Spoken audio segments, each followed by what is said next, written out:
আসসালামু আলাইকুম। কেমন আছেন সবাই? আশা করতেছি দেশ ও প্রবাসে যায় যেখানে আছেন আল্লাহর রহমতে ভালো আছেন, সুস্থ আছেন। আপনাদের ভাইয়া আজকে সকাল সকাল বাজার গেছিলো। বাজার থেকে বাসার জন্য কিছু বাজার করে নিয়ে আসছে।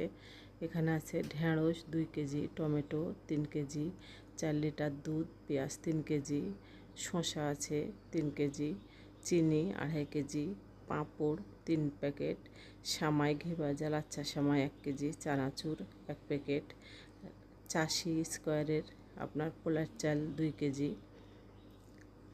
বুন্দিয়া 1 প্যাকেট, রসুন 250 গ্রাম, কাঁচামরিচ হাফ কেজি, পেয়ারা 3 কেজি, বিস্কিট 1 প্যাকেট, ধনিয়ার গুঁড়া হাফ কেজি, মরিচের গুঁড়া হাফ কেজি, হলুদের গুঁড়া হাফ কেজি, ছোলার ডাল হাফ কেজি, চটপটির ডাল হাফ কেজি, সাদা এলাচ কালো এলাচ, গরুর মাংসের মশলা 1 প্যাকেট, ডিম আছে 1 খাঁচা।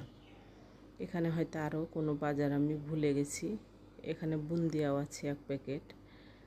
আমি হয়তো আরও কোনো বাজার ভুলে গেছি। এখানে ভুল হয়ে গেছে অনেকগুলা বাজার। আরও বাজার আমি ভিডিওতে আনতে পারিনি, পরের ভিডিওতে নিয়ে আসবো। তাহলে আজকের মতো এখানে বিদায়। আবার নতুন কোনো ভিডিও নিয়ে আসবো। আল্লাহ হাফেজ সবাইকে।